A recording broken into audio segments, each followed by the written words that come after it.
यहाँ पर लाइव चर्चा का कार्यक्रम शुरू कर रहे हैं। आप सभी का बहुत अभिनंदन है इस कार्यक्रम में। और आज का जो विषय है, तीन रंगों की दुनिया, सफेद, लाल और काला। यह दुनिया जो है तीन रंगों से बनी है, सफेद, लाल और काले रंग से बनी है। चर्चा करेंगे इस पर। फिर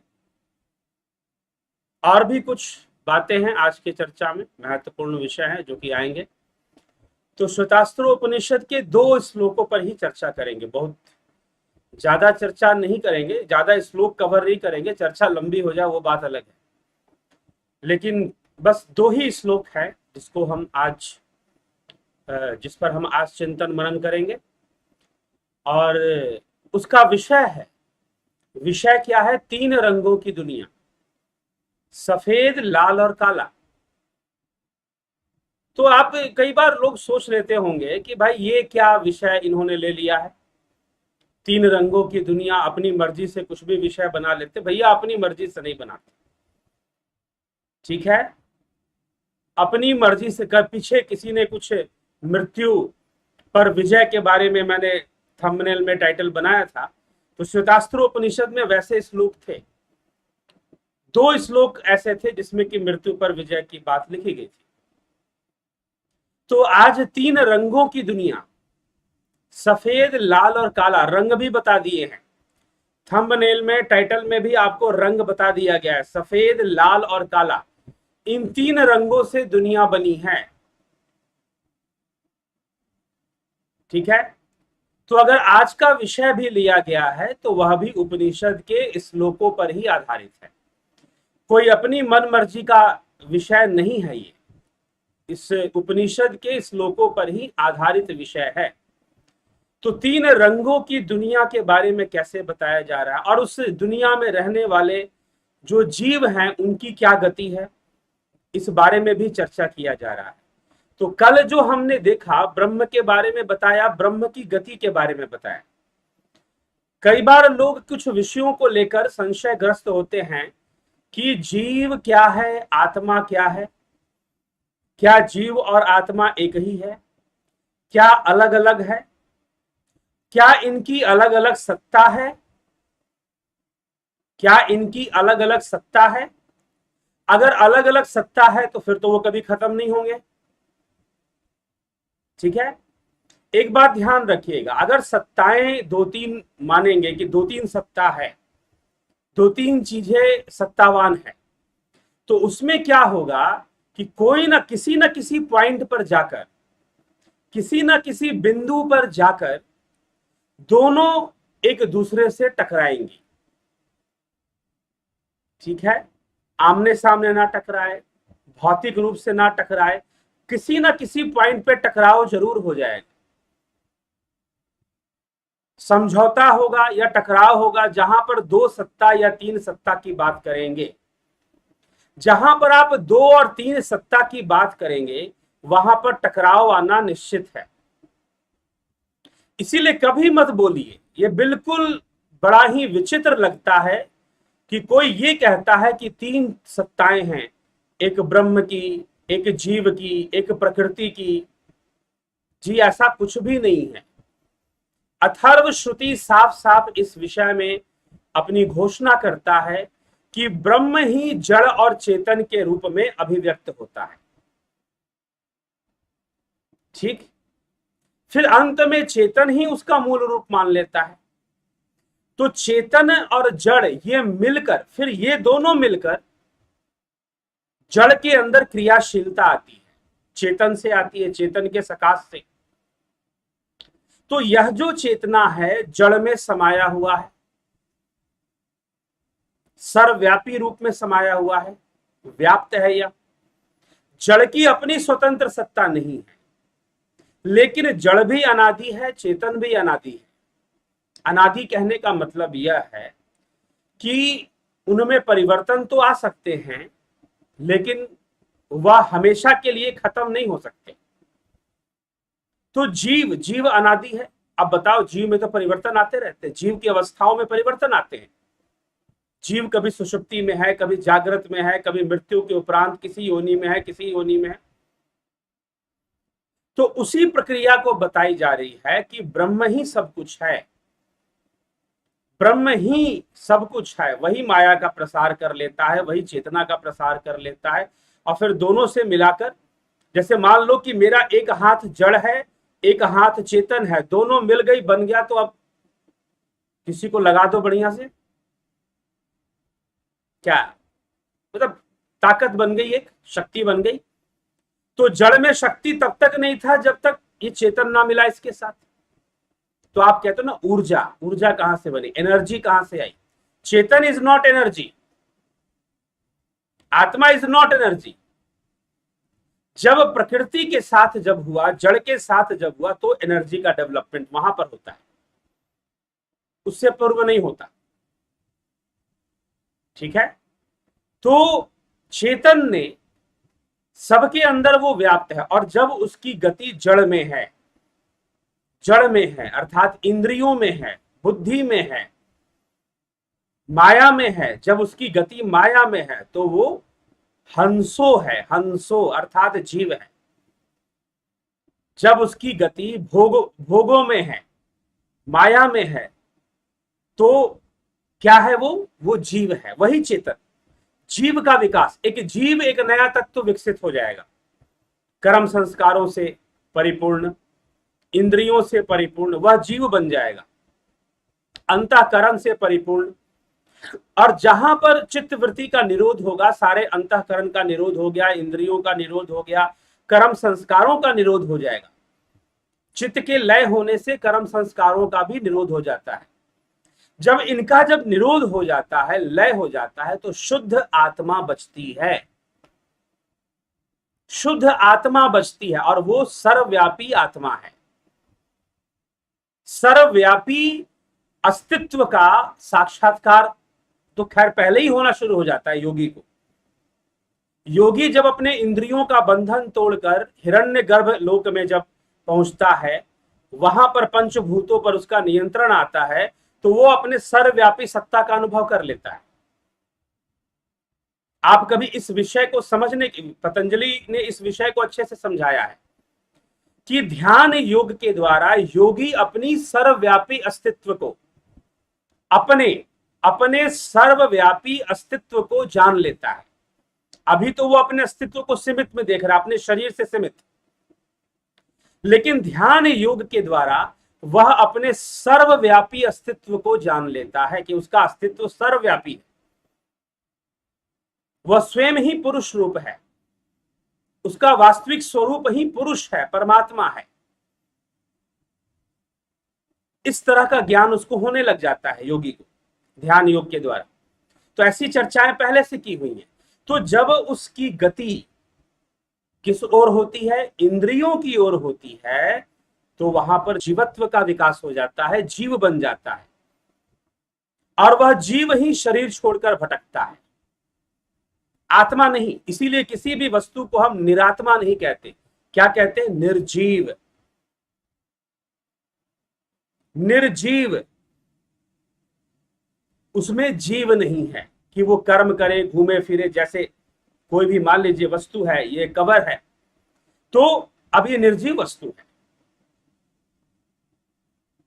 क्योंकि इसमें वह जीव नहीं है जिसके कर्म संस्कार होते हैं, जिसकी इंद्रियां होती हैं, जिसका अंतःकरण होता है, जिसका प्रारब्ध होता है, जिसका क्रियामान होता है, वो नहीं है इसमें, वो जीव इसमें नहीं। इसलिए वस्तु निर्जीव है, यह निरात्मा नहीं है, निर्जीव है। तो कहीं पर भी शास्त्रों में भी या कहीं पर भी निरात्मा शब्द का प्रयोग नहीं हुआ, निर्जीव अर्थात इसमें जीव नहीं है। तो जीव का होना, आत्मा का होना, अब आत्मा का वास जीव में है।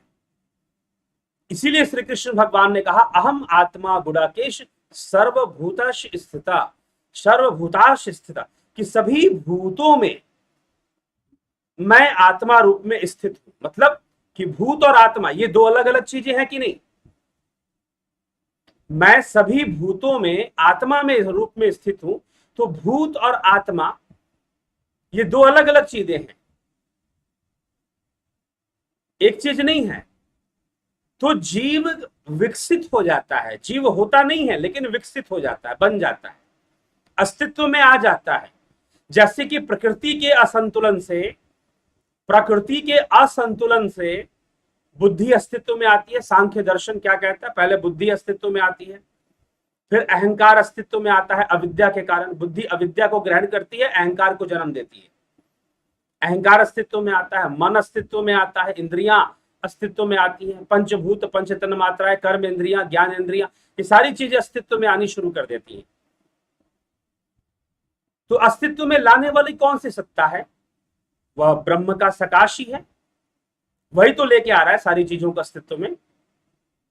तो प्रकृति के असंतुलन से ये सारी चीजें, त्रिगुणी असंतुलन जो बन जाता है, उससे ये सारी चीजें अपने अस्तित्व में आनी। इसी प्रक्रिया में जीव अहंकार के बनने के बाद, बुद्धि और अहंकार के मिलने से जीव अस्तित्व में आ जाता है, जीव अस्तित्व में आ जाता है। और वह जीव अब उसकी इच्छा है, जो आगे तैत्तिरीय उपनिषद में हमने सुना कि भाई उसने कहा कि भूख और प्यास मिटाने का साधन मुझे दो, तो सबसे पहले उसे घोड़े का शरीर दिया गया, गाय का शरीर दिया गया, उसको संतुष्टि नहीं हुई, फिर उसे मनुष्य का शरीर दिया गया, तो बोला कि हाँ ये जगह ठीक है, यह जगह मेरे लिए ठीक है, ऐसे उसने बोला।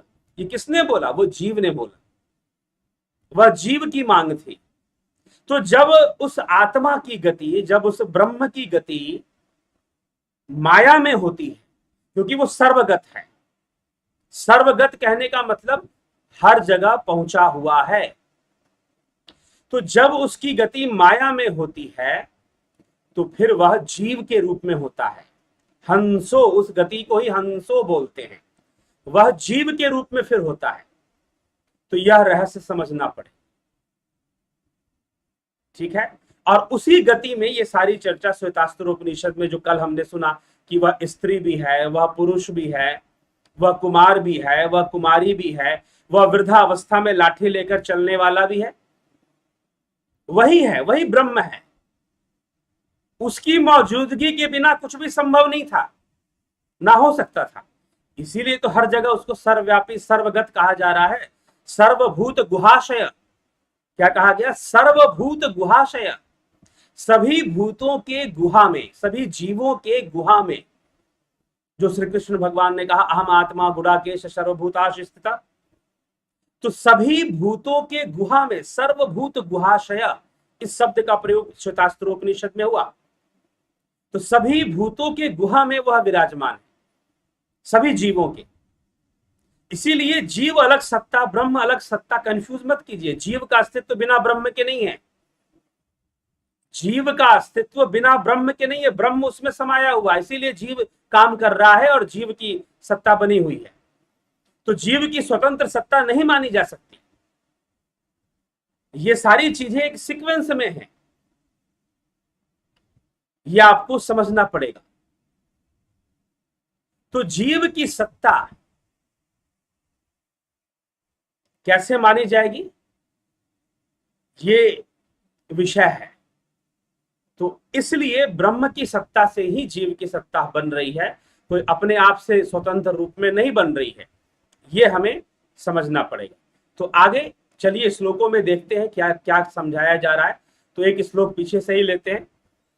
त्वम स्त्री त्वम पुमानसी कुमारम त्वम उतवा कुमारी त्वम जीर्णो दंडेन वंचसी त्वम जातो भवसी विश्वतो मुखः।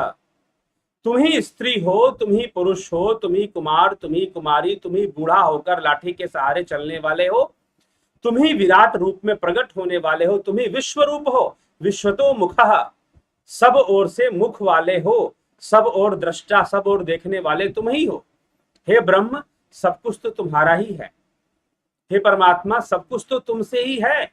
क्या तुम्हारे बिना जीव का अस्तित्व रहेगा? क्या तुम्हारे बिना यह प्रकृति का अस्तित्व रहेगा? जी नहीं, नहीं रहेगा। इसीलिए एक ही सत्ता है, एक ही सत्ता है, वो ब्रह्म की सत्ता है। उसके बिना किसी का रह पाना संभव नहीं है, चाहे वो प्रकृति हो चाहे वो जीव हो। ठीक, तो फिर आप जीव की स्वतंत्र सत्ता किस आधार पे मान लेते हैं, या प्रकृति की स्वतंत्र सत्ता किस आधार पे मान लेते हैं? हाँ, प्रकृति के अंतर्गत जो कुछ भी हो रहा है प्रकृति ही कर रही है, इसमें कोई संशय नहीं है। लेकिन प्रकृति अपने से ही मात्र कर ले रही है ऐसा भी नहीं है। तो ये छोटी छोटी बातें हैं जिस पर हमें गौर करना होगा। चलिए आगे के श्लोक देखते हैं क्या कहा जा रहा है। तो आगे के श्लोक में कह रहे हैं, नीलः पतंगो हरितो लोहिताक्षस तडिर गर्भा ऋतवः समुद्रा अनादिमत्वं विभुत्वेन वर्तसे यतो जातानि भुवनानि विश्वा। तू ही नीलवर्ण पतंग है, हरे रंग का, लाल आंखों वाला, मेघ वसंत आदि ऋतुए सप्त समुद्र, यह सब तो तू ही है, क्योंकि तुझसे ही संपूर्ण लोक उत्पन्न हुआ है। तू ही अनादि स्वामी है, व्यापक रूप से सब में विद्यमान है। यहां पर एक ही अनादि स्वामी है और वह है ब्रह्म। उसी को इंगित करके कहा जा रहा है कि वह है ब्रह्म। ठीक, तो तू भी कीड़े पतंगे जितने भी हैं, अब आप बोलोगे अब यहां पर एक संस्था है जो ये कहती है कि भाई नहीं, स्त्री मरेगा तो स्त्री ही बनेगा, पुरुष मरेगा तो पुरुष ही बनेगा, जो ये समझाने में लगी हुई है। तो स्त्री मरेगा तो स्त्री बनेगा, पुरुष मरेगा तो पुरुष ही बनेगा, कीड़ा मकोड़ा में तो भगवान होता नहीं है, सुअर में हो नहीं सकता है। तो यहां उपनिषद कह रहे हैं कि जी नहीं, ऐसा तो कुछ नहीं है। उपनिषद साफ साफ कह रहे हैं कि हरे पतंगे, तू ही नील वर्ण पतंग है। नीलः पतंगो हरितो लोहिताक्ष तड़ी गर्भ ऋतवः समुद्रा। तू ही नील वर्ण हरे रंग का, लाल आंखों वाला, तरह तरह के पतंगे जो हैं, पक्षी जो हैं, तू ही है। वसंत आदि ऋतुआं भी तू ही है, समुद्र में भी तू ही है। जो समुद्र है वह भी तू ही है, सागर भी तू है, नदियां भी तू है, पर्वत भी तू है। तुझसे ही संपूर्ण लोक उत्पन्न हुआ है, तू ही अनादि है, तू ही व्यापक रूप से सब में विद्यमान है। तू ही व्यापक रूप से सब में विद्यमान है। साफ साफ लिखा जा रहा है कि तू व्यापक रूप से सब में विद्यमान है। अब आप खुद विचार कर लो, जो संस्थाएं, जो गुरुजी लोग, ठीक है, कौन सी विचारधारा लेकर चलते हैं, ओम शांति भी बोलते हैं और सारी बातें उपनिषदों के विरुद्ध जाती हैं। सारी विचारधारा उपनिषदों के विरुद्ध जाती है और ओम शांति भी बोल लेते हैं। ठीक है, तो आपका काम है ऐसे लोगों को उत्तर देना। तो हमें ये समझने की आवश्यकता है थोड़ा सा। तो साफ साफ कहा जा रहा है कि हरे पतंगों में भी, नदियों में भी, समुद्र भी तुम्हारा ही रूप है, सब में तो विद्यमान है। साफ साफ कहा जा रहा है। अब आगे दुनिया कैसे बनी है वो बताया जा रहा है। दुनिया 3 रंगों से बनी है। अजामेका लोहित शुक्ल कृष्णा बहवी प्रजा सृजमानाम स्वरूपा अजो हेको जुष्माणो अनुशेते जिहात्यनाम भुक्त भोगाम जो अन्य। अपने ही सदृश अर्थात त्रिगुणमय बहुत से भूत समुदाय को रचने वाली लाल, सफेद और काले रंग अर्थात त्रिगुणमयी अजा को निश्चय ही एक अजन्मा आसक्त हुआ भोगता है। और दूसरा अजा इस भुक्त भोगाम अर्थात इनाम भुक्त भोगाम भोगु ही प्रकृति को त्याग देता है। अब यहां पर कहा जा रहा है कि ये जो संपूर्ण सृष्टि जो बनी हुई है, भूत समुदाय जितने भी बने हुए हैं, इनको रचने वाली कौन है। अब उसके रचने वाली, यहां पर रचने वाली स्त्रीलिंग शब्द का प्रयोग उपनिषद में किया गया है, ध्यान रखिएगा। आज में काम लोहित शुक्ल कृष्णाम बहवी प्रजा सृजामानाम स्वरूपा, अर्थात इनका सृजन करने वाला कौन है, इनको बनाने वाला कौन है, इनमें रंग भरने वाला कौन है, इस सृष्टि में रंग देने वाला कौन है। तो उसी ब्रह्म से व्याप्त होते हुए यह जो प्रकृति है, इसलिए स्त्रीलिंग शब्द का प्रयोग हो रहा क्योंकि ये मां है, प्रकृति ही सब कुछ है, ये स्त्री रूपा है। तो यह जो, इसीलिए जब पार्वती जी शिव जी के पास गई तो उन्होंने कहा कि आपने अपने गंगावतार प्रदेश में नारी का प्रवेश वर्जित कर दिया, लेकिन जिस शिला पर आप बैठे हैं वो शिला एक नारी है, वह शिला एक स्त्रीलिंग है और ये संपूर्ण पृथ्वी भी एक स्त्रीलिंग है, एक नारी है। तो आप अपने प्रदेश में नारी का प्रवेश वर्जित करते हैं, लेकिन बिना नारी के तो काम चल नहीं रहा आपका। तो शिव जी ने मुस्कुराते हुए फिर समझ गए कि भाई ये तत्वज्ञानी लगती है, इसके साथ तर्क वितर्क उचित नहीं है। शिव जी ने सारी बात मान ली। ऐसे कथा आती है। शिव कथा का एक अंश पड़ा हुआ है हमारे चैनल पर, आप उसको सुन सकते हैं। तो प्रकृति रूपा है, तो ये रंग भरने वाली प्रकृति है। कौन कौन से रंग से ये भरती है? 3 रंग बताए जा रहे हैं। कौन कौन से रंग? देखिए यहां पर लिखा जा रहा है, लोहित शुक्ल कृष्णा अजामेका लोहित शुक्ल कृष्णा बहवी प्रजा सृजामानाम स्वरूपा, कि 3 रंगों से ये सृजन कर रही है। लोहित शुक्ल कृष्णा, लोहित मतलब लाल, लोहित मतलब लाल, शुक्ल मतलब सफेद, कृष्ण मतलब काला। तो हो गया ना 3 रंग, सफेद, लाल और काला।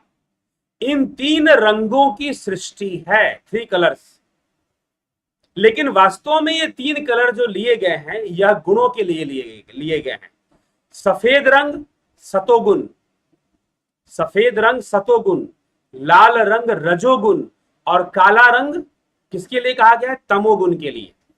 सफेद रंग सतोगुण के लिए, लाल रंग रजोगुण के लिए और काला रंग तमोगुण के लिए कहा गया है। ठीक है, तो ये 3 रंगों की यह दुनिया है। तो यह जो प्रकृति सृजन, अब यहां पर जैसी बात सृजन की आई तो प्रकृति की बात आ गई। सृष्टि कौन कर रहा है जी? अब फिर यहां पर आप सोचोगे अरे सब कुछ तो ब्रह्म कर रहा है, अभी कह रहे थे, अभी बोल रहे हैं कि सृष्टि प्रकृति कर रही है। जी हां, सृष्टि प्रकृति ही कर रही है। बिजली पंखे को घुमा रहा है, लेकिन हवा तो पंखा दे रहा है, बिजली थोड़ी ना दे रही है। बिजली पंखे को घुमा रहा है, बिजली हवा नहीं दे रहा है, लेकिन हवा तो पंखा का काम है देना, हवा पंखा दे रही है। कैसे कहेंगे कि भाई बिजली दे रही है? अभी क्या हुआ कि हमारे जहां मैं रहता हूं तो रूम के अंदर मैंने उतना ध्यान नहीं देता था, मैं अपने व्यस्त बिजी में ध्यान नहीं, कब क्या हो गया पता नहीं चला। तो कोई आए, भाई साहब आए, उन्होंने कहा कि भाई आप ये पंखा कैसा इतनी तेज चल रहा है लेकिन हवा बिल्कुल नहीं देता।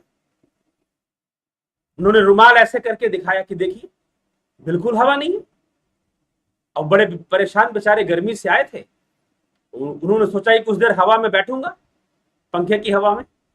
तो अब पंखा हवा ही नहीं दे रहा, लेकिन घूम रहा है फुल स्पीड में घूम रहा है फुल स्पीड में। तो फिर मैंने बताया लगता है इसके जो ब्लेड हैं वो सीधे हो गए हैं, थोड़ा सा टेढ़ा होना चाहिए ब्लेड, लेफ्ट साइड से उठा हुआ और राइट साइड में थोड़ा सा झुका हुआ होना चाहिए, टिल्ट होना चाहिए थोड़ा सा। तो मैंने कहा ब्लेड लगता है प्लेन हो गए हैं, सीधे हो गए, इसलिए ये हवा काट कर फेंक नहीं रहा है। अब देखिए बिजली अपना काम कर रही थी ना, बिजली तो पंखे को घुमा ही रही थी, लेकिन पंखा हवा नहीं दे रहा था, पंखे से हवा हमको नहीं मिल रही थी, जबकि बिजली तो अपना काम कर ही रही थी। तो बिजली का काम बस इतना है कि वो पंखे को घुमा दे, और हवा देने का काम तो पंखे का है। तो प्रकृति को, परमात्मा का सकाश प्रकृति को एक्टिव मोड में डाल देता है, बस उसके बाद सारा काम प्रकृति का है। प्रकृति सृजन करती है अपने 3 गुणों से, प्रकृति अपने 3 गुणों से फिर सृष्टि करनी शुरू कर देती है। हाँ, ब्रह्म की विद्यमानता, ब्रह्म का व्याप्त होना सब में, यह फिर भी संभव है, यह फिर भी संभव है, क्योंकि ब्रह्म की कोई आसक्ति नहीं है, उसकी कोई भावना नहीं है, वो भावातीत है, अनइंटेंशनल है, विदाउट एनी इंटेंशन वह व्याप्त है, भावातीत रूप में वह सब में व्याप्त है, ये बात कही गई है। तो अब जो प्रकृति है वो सृजन करती है। कैसे सृजन करती है? 3 गुणों से, 3 रंगों से। वो 3 रंग कौन कौन से हैं? सफेद, लाल और काला। अब ये भी ध्यान रखना कि 3 गुणों का रंग कौन कौन सा है। कभी हो सकता है मैं उपनिषदों पर आपकी परीक्षा ले लूं, तो इसमें यह प्रश्न पूछ लूं कि 3 गुणों के रंग बताइए, तो याद रखिएगा 3 गुणों के रंग कौन कौन से हैं। सतोगुण का सफेद रंग है, रजोगुण का लाल रंग है और तमोगुण का काला रंग है। तो इन तीन रंगों से दुनिया बनी है, इन तीन रंगों से दुनिया बनी है, सतोगुण, रजोगुण और तमोगुण से दुनिया बनी हुई है, ये बात यहां पर कही जा रही है। लेकिन अब इस दुनिया में, अब इन रंगों में बड़ी सुंदर सी बात है। ये श्लोक इतना सुंदर है अपने आप में कि ये श्लोक कहता है, अजामेक लोहित शुक्ल कृष्णा बहवी प्रजा सृजा माना स्वरूपा अजो हेको दुष्मणो अनुशते शेते जहत्यनाम भुक्त भोगाम जो अन्य। अपने अपने ही सदृश अर्थात त्रिगुण में, अपने ही गुणों से, अपने ही सदृश स्वरूपा भूत समुदाय को रचने वाली लाल सफेद और काले रंग की अर्थात त्रिगुणमयी जीवों की रचना, जो प्रकृति का जो मूल गुण है, रजोगुण, सतोगुण, तमोगुण, उन्हीं से वह जीव समुदाय की रचना करती है। कौन रचना करता है? जीव को बनाने वाला कौन है? अब ये बताइए। प्रकृति के गुणों से जीव बनता है, ये यहां पर साफ साफ लिखा जा रहा है। अब कहोगे कि नहीं, जीव अनादि है, जीव की अलग सत्ता है, तीन सत्ताएं हैं, जीव, प्रकृति और ब्रह्म, आप ये कहना शुरू कर दोगे फिर। लेकिन यहां पर यह श्लोक क्या कह रहा है कि प्रकृति अपना स्वरूप देती है। बहवी प्रजा सृजामानाम स्वरूपा, अपने ही सदृश्य अर्थात त्रिगुणमय बहुत से भूत समुदाय, जीव समुदाय को रचने वाली लाल सफेद और काले रंग की अर्थात त्रिगुणमयी एक अजा अनादि प्रकृति निश्चय ही जीव को अस्तित्व में, जीव का अस्तित्व में आना प्रकृति का ही स्वरूप है। इसलिए यहां स्वरूपा शब्द का प्रयोग हो रहा है, स्वरूपा शब्द का, क्योंकि तीन गुण है तो जीव है, जीवत्व है। तो अब इसमें दो प्रकार के जीव हैं, यहां पर दो प्रकार के अजा, जीव को भी अजा कहा जा रहा है, अजन्मा कहा जा रहा है। क्यों? क्योंकि जिसका जन्म है उसकी मृत्यु है, शरीर ने जन्म लिया है, शरीर की मृत्यु है, जीव नहीं मरता। जीव शरीर छोड़कर आगे के शरीर की ओर गमन कर जाएगा, जीव शरीर छोड़कर आगे बढ़ जाएगा, इसीलिए जीव की मृत्यु नहीं है, इसलिए उसे भी अजा कहा जा रहा है। तब दो प्रकार के जीव हैं। क्या कह रहे हैं? दो प्रकार के जीव हैं। कौन कौन से, उसको सुन लीजिए। अजो हेको जुष्मानो अनुशेते जिहत्यानाम भुक्त भोगाम जो अन्य, अर्थात कि एक अजन्मा, एक अज्ञानी जीव है, आसक्त हुआ, जो संसार को, इन तीन रंगों को देखता है, भोगों को भोगता है।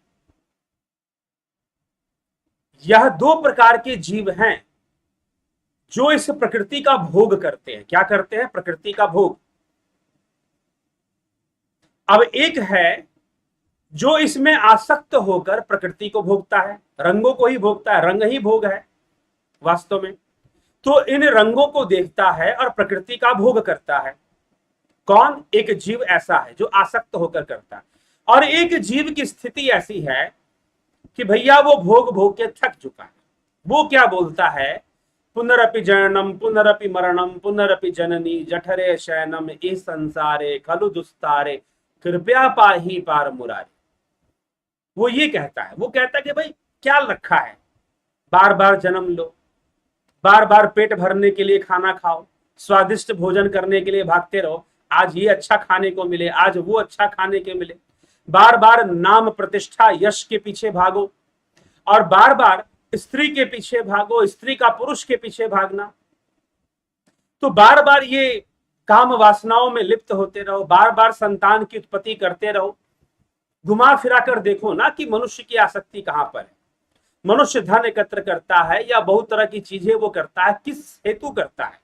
आहार, निद्रा, भय, मैथुन, जो चीजें उसे भयभीत करती हैं उससे बचने के लिए, आहार के लिए, आराम से आराम, थोड़ा सुकून मिले, सुरक्षा मिले उसे, निद्रा और भय, मैथुन और संतान उत्पत्ति के लिए, इन सब कार्यों के पीछे वो लगा रहता है। जो धन कमाता है उसे इसी कार्यों में लगा देता है। ठीक है, तो इसीलिए यहां पर कहा जा रहा है कि जो यह जान चुका है कि प्रकृति के अंदर भोगों की सीमा है, भोग, हाँ, कितना भोग, पेट भरने की कोई सीमा नहीं, आदमी का पेट नहीं भर सकता, कितना भी खा लो, कितने भी भोग भोग लो। राजा यति ने इसीलिए बाद में अंत में वो सारे भोगों का त्याग कर कर अपनी जवानी जो थी अपने पुत्र को वापस करके वो चले गए तपस्या करने, क्योंकि उनको लग गया कि जितना भोगूंगा उतना और बढ़ जाता है, कम नहीं होता। तो जहां पर ये चीज आ गई, जहां पर जीव के मन में ये बात आ गई कि बहुत भोगों को भोग लिया, अब नहीं भोगना, कुछ रखा नहीं है इनमें, वही साइकिल चलता रहता है, वही चक्र चलता रहता है, पुनरपि जननम पुनरपि मरणम पुनरपि जननी जठरे शयनम ये संसारे खलु दुस्तारे कृपया पाही पारि मुरारे। ठीक है, जन्म बारंबार पाया मरण दुख हर बार झेला, पुनर्जन्नी जठर में या सुख दुखों का खेल खेला, पार करना हे अगम संसार सागर विश्व भारी, पाही प्रभु अवलंब तुम्ही अब मुरारी। इस प्रकार से प्रार्थना की गई। तो यह जो बात है, जब उसको लग गया कि अरे क्या रखा है, बार बार वही सारी चीजें भोगते रहो, वही सारी चीजें करते रहो, अब नहीं करूंगा मैं, अब नहीं करूंगा। तो जिस जीव में दो प्रकार के जीव हैं, जो अभी आसक्त हैं, भोगने में लगे हुए हैं भाई, दुखी हो रहे हैं, सुखी हो रहे हैं, मिल गया तो सुखी हो गए, नहीं मिला तो दुखी हो गए, इस जन्म में नहीं मिला तो अगले जन्म में मिल जाएगा, जो इस जन्म में मिला था शायद अगले वाले में ना मिले, ऐसा अंतर आ जाए। तो दुखी हो रहे हैं, सुखी हो रहे हैं, ये क्रिया चल रही है। तो वो एक प्रकार के एक जीव है, और दूसरा एक और है। दूसरा जीव कौन है? वह जो है अनासक्त हो चुका है, उसको समझ में आ चुका है कि इसमें कुछ रखा नहीं, यही तीन रंग है, सब कुछ इसी में है और भोग सारे इसी में है, तो इसमें कुछ रखा नहीं है, इसलिए अब इससे मुक्ति चाहिए मुझको, मुझे यहां से निकलना है। वो सीढ़ी पर चढ़ना चाहता है, उतरना नहीं चाहता। प्रकृति रूपी एक ही सीढ़ी है, वही प्रकृति है, वही भोग देती है, वही मोक्ष देती है। प्रकृति ही भोग देगी, प्रकृति ही मोक्ष देगी, दूसरा कोई दूसरा नहीं आएगा देने के लिए। तो सीढ़ी वही है, उसी से उतरना है, उसी से चढ़ जाना है। तो वो चढ़ने में लगा है और एक उतरने में लगा है। दो प्रकार के जीव हैं इस दुनिया में, जो कि तीन रंगों से बनी हुई दुनिया है, उसमें ये जीव भी इन्हीं तीन रंगों से बने हुए हैं। तो एक उतरने में लगा है, एक चढ़ने में लगा है, एक भोगने में लगा है और एक मोक्ष के मार्ग में। उसको समझ में आ गया कि भाई भोग भोग में कुछ रखा नहीं है। ये कोई जबरदस्ती उसे समझाया नहीं गया है। यहां पर एक और बात कही जा रही है, यहां एक शब्द का प्रयोग देख लीजिए, तब और स्पष्ट हो जाएगा। शब्द क्या कहते हैं? कहा जा रहा है कि दुश्मन अनुशेते अन्य, एक तो आसक्त हुआ भोग रहा है, और दूसरा अन्य अजह एनाम भुक्त भोगाम जहानी जहाती, अर्थात कि अन्य जो दूसरा है वह इस भोगी हुई प्रकृति को त्याग देता है। मतलब भोगी हुई, वो उसको ऑलरेडी भोग चुका है, उसने बिना भोगे नहीं त्याग दिया, वो भोग चुका है, भोग कर वो देख चुका है। अर्थात उसका जो त्याग है वो प्राकृतिक है, जबरदस्ती का त्याग नहीं है, जबरदस्ती का थोपने वाला नहीं कि बेटा तो ये छोड़ दे, वो छोड़ दे, ऐसा छोड़ दे, वैसा छोड़ दे। लेकिन ध्यान योग सबको करना चाहिए। तो अपने आप जब हम ध्यान योग कर लेते हैं तो होता क्या है कि एक मार्ग मिल जाता है सुख प्राप्ति का, आनंद प्राप्ति का। अभी तक हमें मार्ग नहीं था, अब आनंद प्राप्ति का मार्ग मिल गया। तो जो संसार में हम विकल्प ढूंढते थे आनंदित होने के लिए, सुखी होने के लिए, अब हम विकल्प ढूंढेंगे ध्यान योग में, साधना में ढूंढेंगे अपना वो विकल्प। बस यही फर्क है, यही अंतर है। तो दो प्रकार के जीव हैं, तीन रंगों की दुनिया है, दो प्रकार के जीव हैं। एक भोगने में लगा है और एक सारे भोगों से अब उसकी विरक्ति हो गई है। वो कह रहा है कि नहीं भाई, कुछ नहीं रखा, घुमा फिरा के वही बातें हैं, रिपीट होती रहती हैं, चक्र चलता रहता है, काल चक्र चलता रहता है, वही बातें रिपीट होती रहती हैं। अब मुझे नहीं भोगना, अब मुझे इससे बाहर निकालो। वो बाहर जाने के लिए बेचैन है, वही मुमुक्षु है, वही जिज्ञासु है, वही ज्ञानी है। वो बाहर जाना चाहता है, इस त्रिगुणी माया से बाहर निकलना चाहता है, उसके सारे प्रयास बाहर निकलने के हैं। वो सीढ़ी पे चढ़ेगा और छत पर पहुंच जाएगा, ऊपर जाना चाहता है, टॉप पर। तो दो प्रकार के जीव हैं, एक उतरता है, एक चढ़ता है, एक भोगता है और एक भोगों से निवृत्ति। एक प्रवृत्ति मार्ग पर है, एक निवृत्ति मार्ग पर है। दो तरह के जीव संसार में होते हैं। तो मनुष्य है, मनुष्यों में ही निवृत्ति संभव है, तो निवृत्ति मार्ग पर चलने वाले हैं। तो यह रहस्य इन दो श्लोकों में समझाया गया है और इसको हम समझे जाने। अब देखेंगे आपके कमेंट क्या कहते हैं।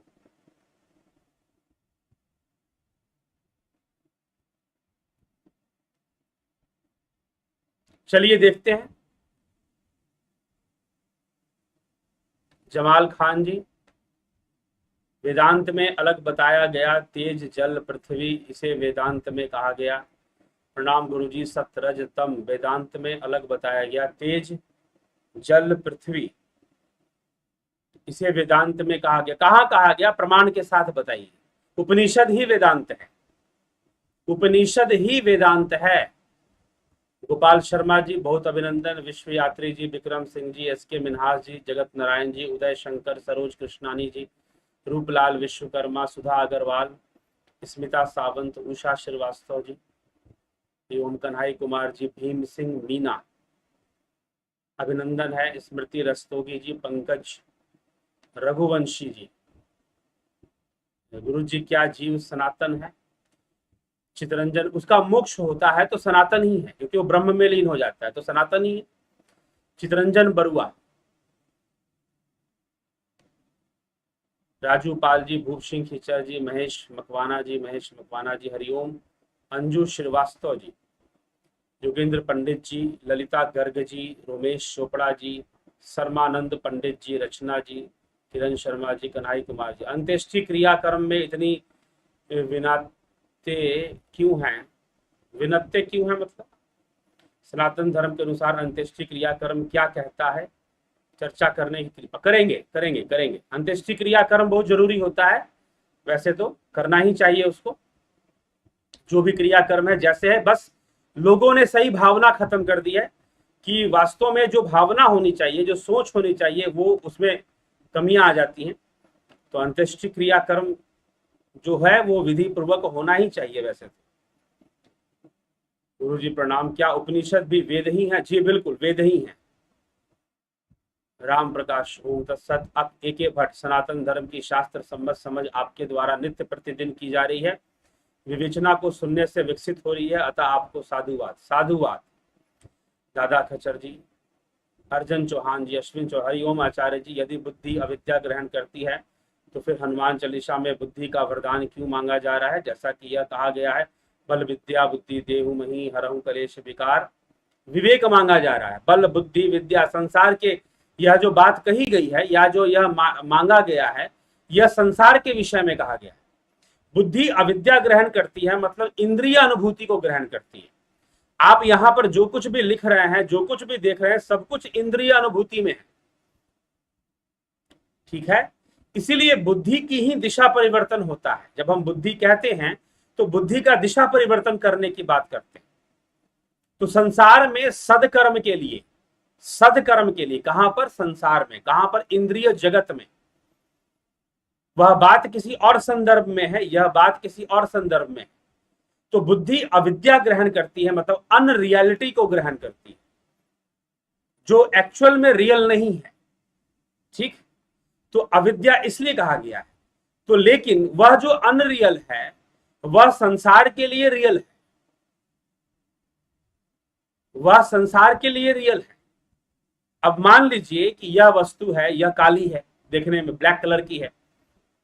अब आप इसे देखेंगे, यह ब्लैक कलर की चीज को, तो ये काले रंग में दिखाई दे रही है। ये लाल क्यों नहीं दिखाई दे रही?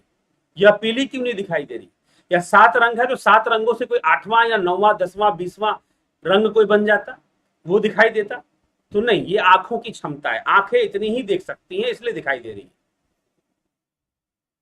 तो सीमित दायरा है, इंद्रियों का दायरा सीमित है। लेकिन वही बुद्धि स्थित प्रज्ञ, भगवान कृष्ण ने कहा स्थित प्रज्ञ, उस बुद्धि का बुद्धि जब मुड़ जाएगी, अपनी दिशा मोड़ लेगी, अपनी दिशा को आत्मा की ओर कर देगी, तो सत्य को देखेगी, असत्य को नहीं देखेगी। बुद्धि ने जब अविद्या ग्रहण किया तब अहंकार उत्पन्न हुआ, ठीक है। बुद्धि हमेशा ही अविद्या ग्रहण करती है ऐसा नहीं है। आत्मज्ञानियों की बुद्धि अविद्या नहीं ग्रहण करती, वह तो ब्रह्म का दर्शन करती है, वह तो ब्रह्म को देखती है, आत्मा को जानती है। तो आत्मज्ञानियों की जो बुद्धि है वह स्थित प्रज्ञ अवस्था में आ जाती है, वह फिर अविद्या नहीं ग्रहण करती। ठीक, ये चीज। तो विद्या देहु में बल बुद्धि विद्या देहु में हरऊ कर, तो विद्या मांगा गया है, पराविद्या जिसको कहते हैं। अपूर्व विश्वकर्मा, बबीता धीमान जी, दादा खच्चर जी, वैजनाथ कुशवाहा जी, पिंटू वासवा जी, विलास चौधरी जी, सर्वे भवंत सुखिना, जीबच मंडल जी, गणेश पवार जी, पीकू कुजाड़िया जी, इंद्रजीत जी, हरिओम, ओम नमः शिवाय, अफंता प्रोडक्शन नमस्कार, राम प्रकाश विधाते नमस्ते जी, गोपाल शर्मा, गुरु जी बाहर जाने का प्रयास शुरू में अत्यंतिक पीड़ादायी क्यों लगता है? बाहर जाने का प्रयास शुरू में अत्यंतिक पीड़ादायी, बाहर जाने का तात्पर्य क्या है? यहाँ पर आपके अनुसार बाहर जाने का क्या तात्पर्य है वो स्पष्ट कीजिए। बाहर संसार की ओर या ब्रह्म की ओर? मनोरंजन फोगाट, जय श्री राम। जी बाहर जाने का लगता है आपका कष्टदायी पीड़ादायी, संसार में जाना तो पीड़ादायी ही है। गोमाराम अचलानी, दामोदर JSM, राम राम जी, सीताराम सीताराम जी, जय राम जी। गुरु जी प्रणाम। गुरु जी मेरा आपसे निवेदन है कि आप एक बार यज्ञ हवन एवं गौ सेवा के आध्यात्मिक एवं प्राकृतिक लाभ पर ज्ञान प्रदान करें। पहले के वीडियो में कर चुके, पुराने वीडियोस में कुछ किए हुए, दोबारा करेंगे, ऐसी बात नहीं, दोबारा भी चर्चा है। मैं जानना चाहता हूं कि आप इन सब चीजों के बारे में व्यक्तिगत रूप से क्या बता चुके हैं। श्रीमद् भगवत गीता में बता चुके हैं, यज्ञ हवन आदि क्रियाएं निष्काम भावना से करना चाहिए। भगवान श्री कृष्ण कहते हैं निष्काम भावना से करना चाहिए, कर्तव्य समझ के करना चाहिए। ठीक है, तो उसका लाभ भी मिलता है, देवता भी प्रसन्न होते हैं, प्रकृति का संतुलन भी होता है। तो यह सारी चीजें हैं, तो करना ही चाहिए निष्काम भाव से। भानु भाई जेठवा जी, राम राम जी, सुंदर लाल वर्मा जी, राम राम जी। जो 7 बार पाठ कर शुद्धे बंद महासुख होए, हाँ जी, यहाँ महासुख होए मोक्ष। सद सत आत्मा से आप सभी ब्रह्म आत्माओं को नमन करता हूँ। ठीक है, ज्योति दत्ता जी, ओम नमः शिवाय। संजीव कुंवर सिंह, ध्यान योग विधि बताएं। ध्यान योग की विधि ध्यान योग के कोर्स में मिलेगा। गोपाल शर्मा जी, ब्रह्म की ओर, जी हाँ, तो शुरुआत में साधना करनी पड़ती है ना ब्रह्म की ओर जाने के लिए। ब्रह्म की ओर जाने के लिए साधना करनी पड़ती है। ठीक, गोमाराम अचलानी जी, धन निरंकार। संजीव कुमार सिंह जी, ऑफलाइन ध्यान कैसे प्राप्त होगा? यह तो मिलकर प्राप्त होगा, और उसके लिए भी समय है, 3-4 महीना रुकिए। ठीक है, 3-4 महीने रुकिए। अभी थर्ड वेव जो हो रहा है उसको निकलने दीजिए। 3-4 महीने बाद ही आपको ऑफलाइन क्लास के लिए हम बुलाएंगे, खुद अनाउंस करेंगे, आप आ सकते हैं उसके लिए। लेकिन ऑनलाइन जो मिल रहा है उसका लाभ उठा सकते हैं, और उठाइए। विश्वनाथ सिंह जी, जय श्री गुरुदेव जी, नमन, चरण प्रदान। गुरु जी, जब हमारे नालंदा विश्वविद्यालय और अन्य विश्वविद्यालयों का हमला करके हमारे बहुत ही दुर्लभ ज्ञान को जला दिया गया था, तो वह ज्ञान क्या था और हमें वापस कैसे प्राप्त होगा? वह ज्ञान साधना से ही प्राप्त होगा, क्योंकि वह लिखित ज्ञान था, पुस्तकों में था, लाइब्रेरी थी। नालंदा विश्वविद्यालय के अंदर 7 मंजिली या 9 मंजिली लाइब्रेरी बताते हैं वहां पर, उस जमाने में थी, आज से हजारों वर्ष पहले। तो उस समय की बातें हैं ये सब, तो चलाने की चर्चाएं हैं। ठीक है, कोई बात नहीं।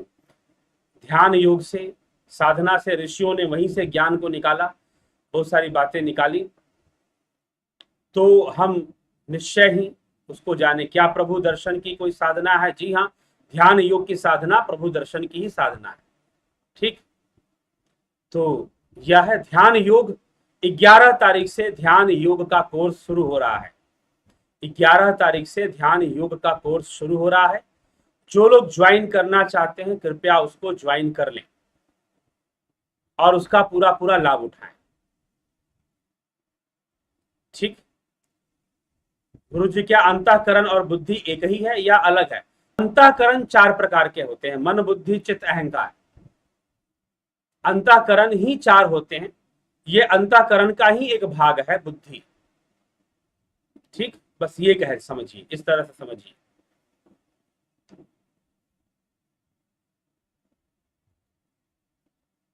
तो यह अंतःकरण का ही एक भाग है। गुरु जी, क्या गौ सेवा करने से मोक्ष प्राप्त हो सकता है? जी नहीं, स्वर्ग प्राप्त हो सकता है। गौ सेवा करने से स्वर्ग प्राप्त हो सकता है, मोक्ष नहीं प्राप्त हो सकता। ठीक, स्वर्ग की प्राप्ति जरूर हो जाएगी, यह निश्चय।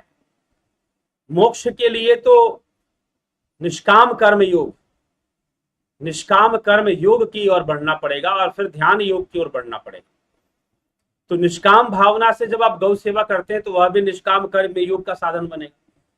तो गौ सेवा से स्वर्ग की प्राप्ति संभव है और होती भी है। ठीक है, स्वर्ग मतलब पुण्य कर्म, और पुण्य कर्मों का जो दैवीय फल है, लौकिक फल की बात नहीं कर रहा मैं, सांसारिक फल नहीं, दैवीय फल जो है, पुण्य कर्मों का जो दैवीय फल है वो प्राप्त होता है। ठीक, ऑफलाइन क्लासेस होने पर मैं भी आऊंगा। ठीक है, जब शुरू होगा तो बताया जाएगा ऑफलाइन क्लासेस।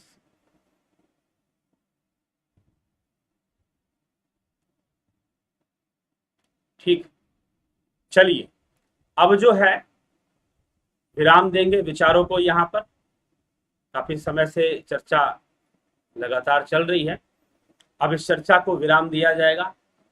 आपने इस चर्चा में जुड़े, भाग लिया, बहुत बहुत आभार है आपका। ध्यान योग की क्लासेस 11 अगस्त से शुरू हो रही है। ध्यान योग के बारे में जानना चाहते हैं, व्यक्तिगत रूप से संपर्क करें, ध्यान योग को ज्वाइन करें। और ध्यान योग की क्लासेस चल रही हैं, लाइव क्लासेस, आज भी लाइव क्लास हुई है, लाइव क्लासेस भी चल रही हैं ध्यान योग की, तो और वीडियोस भी मिलते हैं उसमें। तो ये क्लासेस चल रही हैं ध्यान योग की। तो अगर आप इसका लाभ उठाना चाहते हैं तो ये तो पिछली क्लास चल रही है 20 जुलाई वाली, लेकिन अब जो है 11 अगस्त से नई क्लास, आज 1 अगस्त है, मात्र 10 दिन है, रजिस्ट्रेशन चालू हो गया उसके लिए। आप उसको ज्वाइन करना चाहते हैं, ज्वाइन कर लीजिए, रजिस्ट्रेशन चालू है। तो आप उसके करके आप इसका पूरा पूरा लाभ उठाइए और ध्यान योग शुरू कीजिए। जो ध्यान योग कोर्सेज चलती हैं वो शास्त्र विधि से ही चलती हैं। ठीक है, एक प्रोसेस में चलती है, एक सिस्टम में चलती है। ऐसे नहीं कि अचानक से ही कुछ चमत्कार हो जाएगा, ये हो जाएगा, एक सिस्टम में चलती है। और उसमें निर्देशित साधनाएं, गाइडेड मेडिटेशन, ट्रांसेंडेंटल मेडिटेशन, अतीन्द्रिय ध्यान, स्पिरिचुअल हीलिंग, ये सारी चीजों को कवर किया जाता है। तो लंबा चौड़ा कोर्स हो जाता है, लगभग 1 महीने का। तो आप जरूर 1 महीने के इस कोर्स को कर सकते हैं, इसका लाभ उठा सकते हैं, लाभ उठाना चाहते हैं। क्योंकि ध्यान योग लोग करना चाहते हैं लेकिन एक सही तरीका नहीं पता होता, सही सिस्टम, एक सही रास्ता नहीं पता होता कि स्टेप बाय स्टेप हमें कैसे आगे बढ़ना है, ये नहीं पता होता। तो इसीलिए ये पता चलेगा और एक शास्त्र विधि के अनुसार एक सही रास्ता मिलेगा कि इस विधि से हमको ध्यान योग में प्रवृत्त होना है, ध्यान योग में आगे बढ़ना है। तो निश्चय ही 11 तारीख से ज्वाइन कर इसका लाभ जरूर उठा सकते हैं। तो जिज्ञासु, इसी के साथ विचारों को यहाँ विराम देंगे। आज की सभा को विश्राम, और कल फिर 9 बजे चर्चा आगे बढ़ेगी। ठीक, तो बहुत बहुत आभार आप सभी का जुड़ने के लिए और इस अभियान में सहयोगी बनने के लिए।